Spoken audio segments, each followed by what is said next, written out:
우리 하나님 말씀 같이 보겠습니다.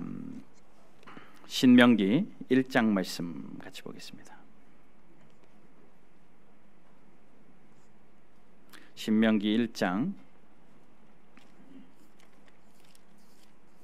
29절에서 33절 말씀까지 제가 봉독해 올리겠습니다. 신명기 1장 29절에서 33절까지입니다. 내가 너희에게 말하기를 그들을 무서워하지 말라, 두려워하지 말라. 너희보다 먼저 가시는 너희의 하나님 여호와께서 애굽에서 너희를 위하여 너희 목전에서 이 모든 일을 행하신 것 같이 이제도 너희를 위하여 싸우실 것이며, 광야에서도 너희가 당하였거니와 사람이 자기의 아들을 안는 것 같이 너희의 하나님 여호와께서 너희가 걸어온 길에서 너희를 안으사 이곳까지 이르게 하셨느니라 하나, 이 일에 너희가 너희의 하나님 여호와를 믿지 아니하였도다. 그는 너희보다 먼저 그 길을 가시며 장막 칠 곳을 찾으시고 밤에는 불로 낮에는 구름으로 너희가 갈 길을 지시하신 자이시니라. 아멘. 말씀 전하기 전에 우리 지난주에 금요일 날은 인사를 드렸는데 주일날 오전에는 인사를 못 드려서 우리 어저께 갓 결혼한 새댁 신랑 신부가 오전 예배에 왔습니다. 오늘 예배 끝나고 아마 신혼여행 가는 것 같아요. 신혼여행 가는데 얼마나 예뻐요. 결혼하기 전날 철회 예배 때 와가지고 봉사하고 결혼식 끝나고 또 주일날 아침에 예배 드리러 오고 참 귀한 청년들입니다. 우리 잠깐 일어나시면 우리 한번 인사하고 박수하겠습니다. 네. 얼마나 행복하겠어요. 자, 내일 오늘 또 신혼여행 가는데 잘 다녀오시고 또 다음 주에 함께 만나서 아름다운 은혜들이 계속되면 좋겠습니다. 오늘 본문 말씀 가지고 이미 놓여진 길이라는 제목으로 하나님 말씀 잠시 나누겠습니다. 저의 그 학창 시절을 돌아보면 중고등부, 청년부 시절을 돌아보면 물론 청년 때는 신학생으로서 사역을 많이 했지만 중고등부 교회 생활을 돌아보면 수련회가 제일 많이 생각나요. 수련회 때 받았던 은혜들, 하나님을 만나고 또 하나님께 한 걸음 더 나아가고 뭐 자신의 삶을 드리고 포기하고 결단하고 뭐 제가 목사 되기로 하나님 앞에 서원했던 것도 그 자리고 또 세상적으로 달려갔던 것 다 내려놓고 하나님께로 돌아서기로 결단했던 것도 그 자리고 그 시간이 참 중요합니다. 그러고 보니 참 그런 중고등학생들, 우리 청년들에게는 그러한 여름의 수련회 행사가 굉장히 그들의 삶에서 중요한 지대한 역할을 하는 것 같아요. 그래서 우리 바른교회 모든 성도님들, 우리 청년들과 우리 중고등부 학생들, 주일 학생들까지도 이번 여름 기간을 통하여서 그런 은혜들이 나누어지고 자신의 삶에 대해서 귀한 결정들이 다시 한번 일어나는 귀한 은혜가 있도록 기도해 주시기를 바랍니다. 많은 좋은 기억이 있죠. 수련에 대한 많은 좋은 기억이 있는데 뭐 안 좋은 기억도 있고요. 근데 한 가지 잊을 수 없는 기억이 한 가지 있습니다. 제가 봉고차를 운전하고 갔어요. 제가 봉고차를 운전을 하고 청년인데 제가 운전을 하고 수련을 갔는데 저기 지방 어디 지역도 몰라요. 어딘지도 모르는데 바다에 그만 봉고차를 빠뜨려 가지고요. 사람만 살아나오고 봉고차는 밤새도록 바다에 잠겨 있다가 죽을 뻔한 경험이. 근데 왜 빠졌느냐면요. 그런 거 아시죠? 밀물 썰물이 있어서 밀물일 때는 길이 없다가 썰물 되면 길이 나오는 거. 그래서 수련회를 출발하고 가는 날에는 그 앞에 차들이 쭉 서 있더라고요. 그래서 길이 열릴 때까지 기다리는 거예요. 그래서 길이 열리니까 바다 같은데 차들이 쑥쑥 들어가니까 길이 쫙 열리는데 아스팔트는 아니고 시멘트 길이 쭉 나오더라고요. 꼬불꼬불 시멘트 길이 나와서 그 길 따라서 쭉쭉쭉쭉 갑니다. 굉장히 편안하게 갔어요. 다음 날 뭐 물건을 좀 사러 다시 육지로 내륙으로 나왔다가 조금 니엇니엇하는 시간에 가는데 물이 이렇게 들어오기 시작을 하는 거예요. 잽싸게 빨리 가야 되겠다. 아주 쭉 가는데 얼마나 물이 빨리 들어오는지요. 중간 되니까 길이 안 보이는 거예요. 어디로 가야 될지 몰라가지고 감각으로 갔습니다. 감으로 주여 내 길을 인도하소서. 감으로 갔는데 뒷바퀴가 푹 빠진 거예요. 푹 빠지는데 차가 가지도 않고 헛바퀴 돌고 사람은 살아야 되겠다 싶어가지고 저랑 다른 청년 둘이 내려가지고 막 뛰어가지고요. 저는 저희 모르고 차는 그냥 밤새도록 거기에 갇혀 있다가 아침에 그냥 차를 버렸던 기억이 있는데, 거기서 느꼈습니다. 길이 있는 것과 없는 것 차이가 이것이구나. 길이 있는 곳을 가는 것은 안전하지만 길이 없는 길을 간다라는 것은 굉장히 위험하구나. 그리고 길이 있지만 길이 보이지 않는 것 또한 굉장히 더 위험하구나라는 생각을 합니다. 없는 길을 갈 때는 불안하기 그지없더라고요. 제가 요즘에 아내랑 산을 종종 가는데요. 산에 가면 쭉 올라가면 욕심 내가지고 저쪽으로 한번 가보자 그러고 저쪽으로 갔어요. 근데 길이 없는 것 같아요. 그래도 용감하게 한번 가보려고 길을 헤치고 가봅니다. 불안하기 그지없죠. 아내는 불안하다고 하는데 저까지 불안하면 하니까 괜찮아, 산은 다 길이 있어. 그리고 데리고 갑니다. 근데 속으로는 내심 불안해요. 그러면 힘드니까 오늘은 여기까지만 하고 돌아갑시다. 그러고 되돌아옵니다. 그런데요, 내려오다 보면 초입에는 길을 잘 닦아놨잖아요. 거기를 만나면 얼마나 마음이 편안한지 몰라요. 누가 만들어 놓은 길을 간다라는 것은 참 편안한 것 같습니다. 그렇습니다. 길을 갈 때 길이 만들어진 길이면 편안하고 안전하고, 길이 보이지 않고 만들어진 길이 아니라면 불안하고 그 길이 안전할까 걱정스러운 것 당연합니다. 여러분, 우리는 다 인생을 살고 있죠. 여러분 모두가 나이도 다르고 성격도 다르고 태어나신 고향과 살아가는 삶의 수준도 다 다르시리라 생각을 합니다. 그런데 한 가지 공통점이 있다면 인생이라는 것을 살고 있고, 거기에 또 한 가지 공통점이 있다면 누구도 살아보지 않은 처음 가는 길이라는 거예요. 한번 다 살아보시고 다시 살아보자 그러고 오신 분 안 계시죠? 누구든지 다 처음 살아가는 인생길이라는 겁니다. 그러니 우리가 살아가는 우리 인생의 앞길이 보일 때도 있고 보이지 않을 때도 있고 희미할 때도 있고, 그러나 그거 아십니까? 우리의 인생의 길은 이미 놓여진 길이라는 거. 나는 잘 몰라도 바닷속에 잠겨져 있는 그 시멘트 길이 없는 것이 아니라 물이 빠지고 나면 길이 드러나듯이 우리의 인생에도 마치 길이 없는 것 같이, 내가 어디로 가야 되나 방황하고 유리방황하는 것 같아도 우리의 인생에는 길이 있다라는 겁니다. 그 길이 이미 만들어져 있어요. 그러니 우리가 해야 할 일은 뭐냐면요, 그 만들어진 인생의 길을 찾아서 그 길 걸어가며 즐거워하며 그 길 만드신 분께 영광 돌리는 삶을 사는 것이 우리가 해야 될 길입니다. 길을 찾는 것이 아니라 길은 이미 찾아져 있으니 길은 누리는 거죠. 그러니 우리 모두는 결론부터 말씀드리자면 하나님이 만들어 놓으신 길을 걸으며 그 만드신 하나님 앞에 찬양하며 그분과 동행하는 삶, 그러한 삶을 사는 것이 성도의 삶인 줄로 믿습니다. 얼마나 평화롭습니까? 그 평안이 어떤 평화입니까? 세상이 주지 못하는 평안 아닙니까? 또 그 길은 그냥 걸어가는 평안만이 아니라 하나님이 주시는 구원의 기쁨과 감격까지 있으니 더할 나위 없죠. 그런데 그 길이 늘 안전합니까? 우리가 살아가는 그 인생의 길이 늘 그것을 알고 있으면서도 잘 지내지 못해요. 왜 그러냐면 실수투성이고 부족하기 그지없고 하기 때문에 그 인생길에서 우리가 편안하게 살지 못할 때가 참 많이 있습니다. 우리의 과거를 돌아보면 왜 실수할 때가 없겠습니까? 왜 그 길 가다가 뒷바퀴가 빠질 때가 없겠어요? 빠질 때가 있지만 그렇게 한번 빠진 그 실수가 또 한 번 빠진다면 그것은 실패죠. 그러나 그 실수를 실패로 끝나지 않고 그것을 잘 승화시켜서 온전한 길로 간다면 그것 또한 고마운 길도 없는 것 같습니다. 제가 아까 차 빠뜨렸다고 그랬잖아요. 그 다음부터요, 그런 길만 가면요 얼마나 조심스러운데요. 다시는 안 빠지려고요. 운전해 보시는 분 알죠?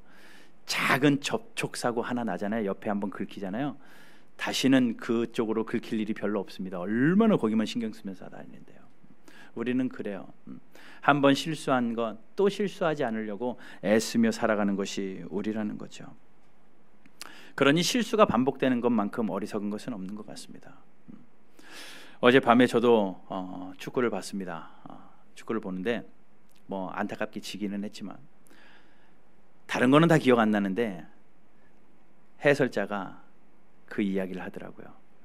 우리나라가 또 페널티킥을 주고 나니까 해설자가 그 이야기를 합니다. 실수도 반복되면 실력이죠 이러더라고요. 실수도 반복되면 실력. 무슨 실수인가 봤더니 태클을 하지 말아야 될 곳에서 자꾸 태클을 한다는 거예요. 1차전에서 멕시코에서도 태클하지 말아야 될 곳에서 태클해가지고 페널티킥을 주고, 어제 2차전에서도 태클하지 말아야 될 곳에서 또 태클을 해가지고 또 페널티킥을 주고, 두 번째 골도 태클하지 말아야 될 곳에서 쓸데없이 태클해가지고 그렇게 되었다라고 이야기를 하는 거예요. 그러면서 그렇게 이야기합니다. 실수를 줄여야 성공할 수 있고 승리할 수 있는데 실수가 반복되어지면 실패할 수밖에 없고 그것은 실력이다 라는 이야기를 합니다. 굉장히 맞는 이야기죠. 우리의 인생도 마찬가지입니다. 왜 실수가 없겠어요? 실수가 있는데 그 실수를 나도 모르는 척하고 똑같은 또 실수를 한다면 그것은 실패하는 실력이 되고 만다라는 겁니다. 그러니 그 실패를 경험하지 않도록 노력하는 것도 중요하고 극복하는 것도 중요해요. 실패 앞에 사람들이, 실수 앞에 사람들이 가지고 있는 세 가지 반응이 있답니다. 하나는요, 자신의 실수를 인정하지 못한대요. 자기를 너무 사랑하고 자기의 강한 신뢰가 있어서 내가 어떻게 여기서 실수할 수 있어? 그러면서 그것을 인정하지 못한답니다. 그러니 끙끙 앓는 거예요. 자기가 실수한 거에 대해서 인정하지 못하고 끙끙 앓기만 한. 그래서 자기의 실수에서 그늘에서 벗어나지 못하고, 그러기 때문에 더 나아가지 못하고 진취적이 못한 삶을 산대요. 또 어떤 사람은요, 자기의 실수를 반대로 너무 쉽게 용서를 한답니다. 아니 뭐 나만 그래, 다 그런 거 아니야. 인생이 뭐 다 실수할 수 있는 거지. 그러면서 너무도 쉽게 자신의 실수를 훌훌 털어버린답니다. 긍정적이긴 하죠. 그러나 앞으로 또 실수할 확률이 있습니다. 너무 쉽게 잊어버리면 또 한 번 실수해버리고 실수가 반복되다가 실력이 될 수 있는 그러한 위험한 일도 있어요. 그에 반해 또 어떤 사람은 실수한 뒤에 그 실수를 전화위복의 계기로 삼아 실패는 성공의 어머니라는 그 속담을 자신의 삶으로 이루어내는 사람들도 있다고 합니다. 어떻게 그럴 수 있겠습니까? 내가 왜 실수했는지, 무엇에서 실수했는지 깨닫고 또 앞으로 그 일에서 다시는 실수하지 않도록 하는 것, 그것이 참 중요한 일이죠. 이스라엘 백성들도요, 실수하죠. 자신이 가는 인생의 길에서, 자신이 살아가는 그런 나라의 삶의 앞길에서 실수하고 실패할 때가 있습니다. 그러나 그 실수로 끝나지 않고 하나님께서는 그들에게 너희의 실수는 이것이었으니 그 실수 다시는 하지 말아라 라고 당부하는 장면이 나오고, 또 그 다시는 실수하지 말라라고 말씀하시는 것뿐만 아니라 그 대신 이 마음가짐 가지고 살면 어떻겠니? 라고 하나님께서 말씀하시는 장면이 오늘 본문이에요. 여러분, 신명기는요, 모세가 썼죠. 이스라엘 백성들이 400년 동안 애굽에서 종살이를 합니다. 종살이를 하고 하나님께서 모세를 지도자로 세우시고 그들을 출애굽하게 하시죠. 400년 동안 종살이하던 그들이 가나안 땅을 목적지로 광야에서 40년 생활을 합니다. 그 40년 생활을 하고 40년 동안 인도한 모세가 이제 모세의 말년에 자기의 죽음을 앞두고 자기를 믿고 따라왔던 그 백성들에게 마지막으로 고별하며 설교한 내용이 신명기입니다. 그러니 신명기는요, 지도자였던 모세가 자기를 따랐던 백성들에게 마음을 다하여 이렇게 살라라고, 하나님의 말씀을 이렇게 지키라라고 고별 설교한 설교 5편이 기록된 것이 신명기예요. 특별히 오늘 본문에서는 신명기 1장인데 그 백성들에게 이야기하는 겁니다. 너희들이 광야에서 실수한 것은 이거고, 비록 너희들은 아니었어도 너희들의 부모님 세대에서 광야에서 실수한 것은 이거니 너희들은 다시 그거 실수하면 안 돼. 이거 또 실수하면 실력이 될 수 있으니 실수하지 마 라고 이야기를 하는 겁니다. 그것이 무엇인지, 그들이 실수했던 것이 무엇인지 돌아보면 우리 또한 실수하고 살았더라고요. 그러니 그것이 무엇인지 깨닫고 그 실수를 잘 정리한 이후에 그러면 우리가 살아갈 때에 하나님을 어떻게 섬기며 인생을, 이미 만들어진 길을 어떻게 걸어가야 될런지 말씀을 통하여 좀 같이 묵상하며 나누는 시간 되기를 원합니다. 자, 오늘 본문 말씀 보면 오늘 본문 이전에 이 상황이 실수한 상황이 어디에 나오냐면 민수기 13장에 나와요. 이스라엘 백성들이 실수한 것을 모세가 지목하는 그것이 민수기 13장의 일인데 그 지역은 가데스 바네아라는 곳입니다. 출애굽해서 이스라엘 백성들이 가데스 바네아로 왔습니다. 가데스 바네아는 정치적으로 또 군사적으로 요충지였습니다. 그곳을 통해서 가나안을 점령할 수 있어요. 그러니 그곳에서 딱 모여가지고 모세가 명령하는 겁니다. 지파별로 한 명씩 나오시오. 그러니 12지파니까 12명이 모이죠. 그러면서 가나안 땅으로 들려보냅니다. 가나안 땅 가서 정탐하고 오세요. 가서 12명이 정탐하고 오잖아요. 잘 아시는 내용이죠. 12명이 정탐하고 와서 정탐 보고를 합니다. 10명은 가면 우리는 죽습니다. 1명은 그럼에도 불구하고 2명은 그럼에도 불구하고 하나님이 도우시면 우리는 살 수 있습니다. 이런 보고를 합니다. 너무나도 많은 숫자가 가면 안 된다는 보고를 합니다. 그 보고가 13장 31절이에요. 그 결론이 그겁니다. 13장 31절 우리 같이 한번 읽어볼게요. 민수기 13장 시작. 우리는 능히 올라가서 그 백성을 치지 못하리라. 그들은 우리보다 강하니라 하고, 그들이 결론 내린 겁니다. 이것저것 생각하고 판단해 봤을 때 그들은 우리보다 강합니다. 그러므로 우리는 이길 수 없고 그러니 포기해야 됩니다. 이런 보고를 정탐꾼들이 하자 백성들이 그 소리에 눈물을 흘리기 시작을 하는 거죠. 울고불고 난리가 난 겁니다. 뭐라고 울겠습니까? 애굽에서 종살이 할 때는 그래도 나았는데 광야에서 다 죽게 생겼구나. 그러면서 모세를 원망합니다. 이스라엘 백성들이 소리를 높여 아론에게 손가락질을 합니다. 괜히 우리를 인도해내서 광야에서 다 죽게 생겼구나 라고 온 백성들이 기뻐하던 날은 어디로 간 데 없고 슬퍼하며 환경 바라보고 무너져 버립니다. 오늘 본문에서는 모세가 그것을 지목하는 거예요. 너희의 부모님 세대에서 이런 실수를 했어 라고 그 다음 세대 2세들에게 다시는 너희들은 이런 실수하지 말아야 한다 라고 지적해주고 있는 거예요. 그럼 이스라엘 백성의 실수가 뭐였습니까? 한마디로 그들의 실수는 32절이었습니다. 32절 같이 읽겠습니다. 오늘 본문 32절입니다. 신명기 1장 32절 같이 읽습니다. 시작.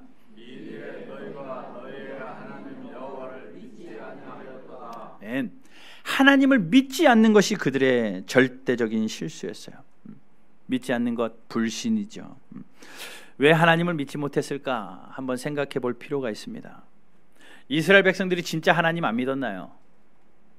이스라엘 백성들 하나님 믿었습니다. 그러니까 400년 동안 하나님 앞에 도와달라고 기도했잖아요. 그리고 광야에 나와가지고 하나님 우리 길을 인도해달라고 기도했잖아요. 그게 하나님 믿지 않는 자들은 아니죠. 하나님 믿었죠. 그런데 그들의 믿음이 어떻게 되었느냐, 잘 믿어오다가 어느 한순간에 믿음이 확 사라져버렸습니다. 잘 믿어오다가 믿음이 꺾여버린 포인트가 있었다라는 거예요. 그러니 그들의 실수는 바로 이것이었습니다.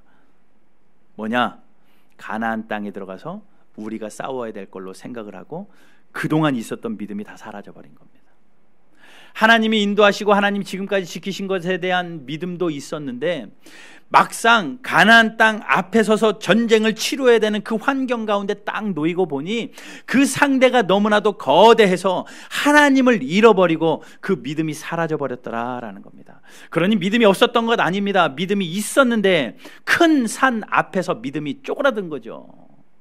믿음이 사라져버린 겁니다. 믿음이 부러져 버리고 믿음이 꺾여져 버린 겁니다. 이것이 그들의 실수입니다. 그러니 이스라엘 백성들의 실수는 하나님 바라보고 거기까지 왔는데 그 보고 때문에 들리는 소리 때문에 가나안 바라보는 순간 하나님을 잃어버린 거예요. 하나님을 잃어버린 겁니다. 그것이 그들의 실수였습니다. 여러분, 우리의 삶도 이런 일들이 얼마나 많습니까? 살다 보면 이런저런 난관 만나죠. 어려운 일들 만나죠. 그러면 우리가 대번에 하는 생각이 뭡니까? 하나님 믿는 사람조차도 이 일을 해결하기 위하여 어떻게 할까? 돈이 필요할까? 힘이 필요할까? 뭐 권력이 필요할까? 뭐 도와줄 사람이 필요할까? 이런 것들 재고 따져서 할 수 있으면 대번에 덤빕니다. 해보려고. 그러나 내가 도저히 할 수 없는 것 같을 때 하나님께 맡기기보다는 어떻게 합니까? 포기해버립니다. 포기해버립니다. 이것이 우리라는 거죠. 하나님이 우리와 함께 하시고 우리와 싸워주시고 계심에도 불구하고 우리는요 자꾸 내가 하려고 해요. 그러니 여러분, 우리 바른교회 성도님들은 내 삶의 앞에 일어나는 여러 가지 수천 수만 가지의 문제들 내가 하려 하지 마시고 하나님이 하도록 하나님이 만들어 놓으신 길만 걸어가는 은혜가 있게 되기를 주님의 이름으로 축복합니다. 내 인생의 모든 문제보다 크신 하나님, 그 하나님을 믿는 게 진짜 믿음이죠. 여러분, 주님 다시 오시는 그날까지 그 믿음 꺾이지 마시고 어떤 문제야 와봐라, 어떤 환경아 내 앞에 펼쳐져 봐라, 내가 내 믿음 꺾이나 봐라. 그런 강한 결단 가지고 하나님 또렷이 바라보며 하나님을 이겨내는 저와 여러분들 되시기를 주님의 이름으로 축복합니다. 그 믿음 키워내시기 위하여 하나님 우리에게 고난을 계속 던져요.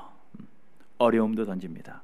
그 어려움과 고난 하나 이겨내야 또 우리의 믿음이 더 든든해지고 또 다른 어려움 던져내도 정금같이 나오게 하시려고 우리를 자꾸 훈련하시고 단련하실 때 여러분 믿음 꺾이지 마시고 실수하지 마시고 하나님 앞에 든든히 서 있는 신앙의 모습으로 살아가는 저와 여러분들 되시기를 주님의 이름으로 축복합니다. 아멘. 자, 그러면 그런 실수하죠. 하나님을 잃어버리는 실수는 하지 말고 하나님을 잃어버리지 않은 채 하나님이 우리를 인도하시며 우리의 인생의 길을 이미 만들어 놓으신 그 하나님 앞에서 우리가 어떻게 살아가는가, 오늘 본문에서 세 가지 교훈을 봅니다. 첫 번째, 하나님은 어떤 하나님이냐? 나를 위하여 대신 싸우시는 하나님이다라는 거예요. 내 길을 만들어 놓으시고 만들어 놨으니까 가가 아니라 만들어 놨으니까 가라고 말씀하시면서 우리 앞에 일어나는 모든 일들을 대신 싸워주시는 하나님입니다. 30절 말씀 보세요.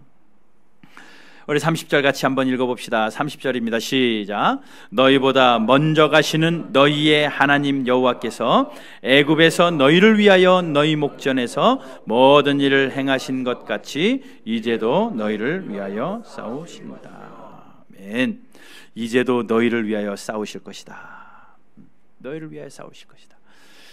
지금까지 우리를 위하여 싸워주신 하나님이 앞으로도 우리를 위하여 대신 싸워주실 것이다 라는 겁니다.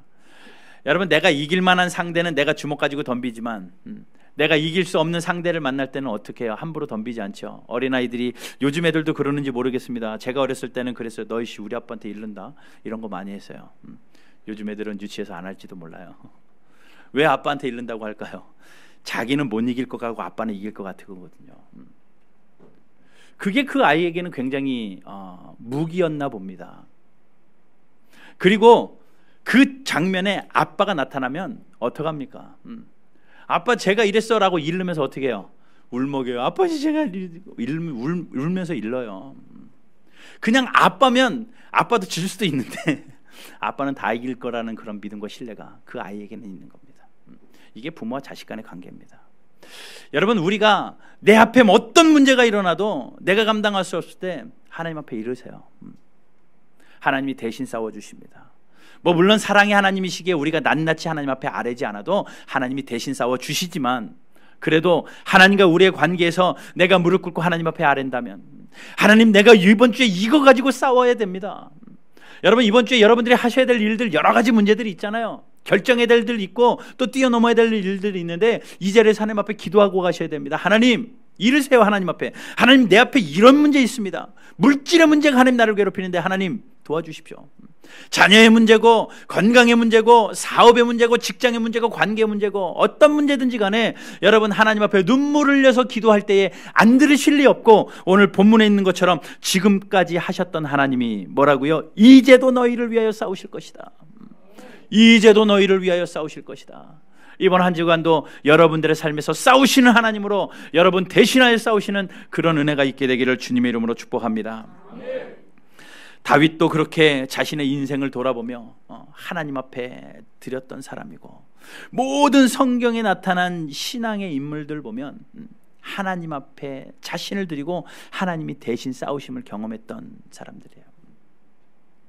근데 하나님이 대신 싸우실 때 어떻게 해야 됩니까? 뒷짐만 지고 있으면 안 돼요. 하나님이 대신 싸우시더라 할지라도 우리는 수고하는, 내가 할 수 있는 최선의 수고는 해야 됩니다.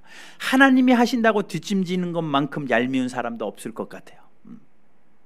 하나님이 하신다 할지라도, 여호수아도 그렇잖아요. 하나님이 내가 너에게 가나안 족속을 손에 붙였느니라 라고 말했을 때, 아 그래요? 아멘. 그리고 뒷짐지고 그냥 누워서 잤다면 지죠. 그러나 나가서 싸웁니다.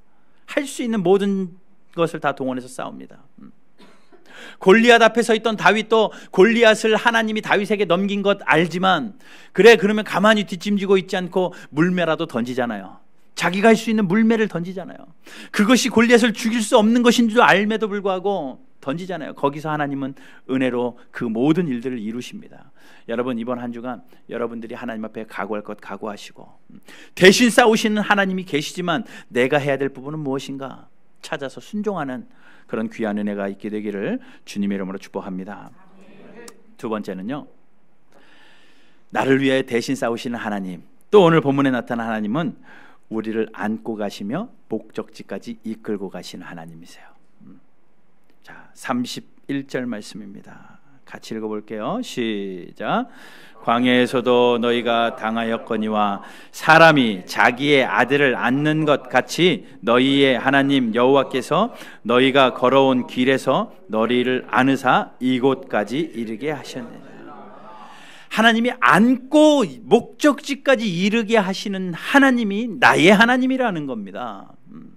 이스라엘 백성들도 하나님이 품에 안고 가십니다. 품에 안고 가시고 보호하시며 그곳에 가게 하셨던 그 하나님이 바로 우리의 하나님이고 저와 여러분들의 하나님이시라는 겁니다. 더울까봐 불기둥 보내주시고, 추울까봐 불기둥, 더울까봐 구름기둥, 배고플까봐 만나와 메추라기 보내주시고, 목마르니 쓴물을 단물로 바꿔서 먹이시고, 하나님께서 예비하시면서 그들을 안고 이르게 가게 하시는, 길이 없는 것 같으니까 홍해를 열으시고, 모세가 경험해 보니 그거예요. 광야에 40년을 돌아보니 하나님이 안고 가셨다라는 겁니다. 여러분, 아마 여러분들도 여러분들의 삶을 돌아보면 그런 고백하실 거예요. 내가 지금 여기 앉아 있는 것이 내가 힘겹게 살아온 인생 같지만 하나님이 안고 여기까지 오셨습니다. 하나님이 안고 여러분들을 여기까지 인도하신 그 하나님이 됐다라고 놓으실 일 없고 주님 다시 오실 때까지 꼭 안고 가시죠. 하나님을 더 신뢰하시길 바라고, 하나님을 의지하시는 저와 여러분들 되셔서 하나님 품 안에 안겨서 평생을 누리는, 그것이 하나님이 예비하신 길을, 이미 놓아진 길을 걸어가는 성도의 삶의 방법입니다. 마지막 한 가지는 33절입니다. 갈 길을 지시하시는 하나님. 우리의 갈 길을 지시한, 나를 안고 오신 하나님이 그냥 안고 가시는 것뿐만 아니라 아기를 업고, 엄마가 아기를 업고 가잖아요. 업고 가다가 아기가 어느 정도 크면요, 아기를 혼자 걸어가게 하지 그냥 다 큰 아이를 안고 업고 가지는 않습니다. 하나님이 우리가 필요하니까, 걸을 수 없으니까 안고 오셨고, 지쳤으니까 하나님께서 품고 오셨지만 언제까지 그러지 않으시고, 하나님이 우리의 다리에 힘이 생기고 우리가 걸어가야 할 능력이 있을 때 하나님이 어떻게 하십니까? 길을 알려주십니다. 일로 가. 길을 지시하십니다. 33절 말씀이에요. 우리 같이 한번 읽어봅시다. 33절 시작.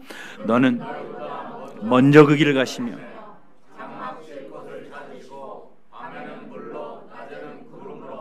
너희의 갈 길을 지시하신 자신이라. 아멘.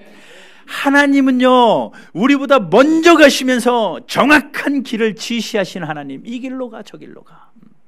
밤에는 안 보일까봐 불기둥으로 인도하시고, 낮에는 구름기둥으로 인도하시고, 그 길이 멈춰야 할 때면 그곳에 서게 하시고, 그것이 우리 하나님이십니다.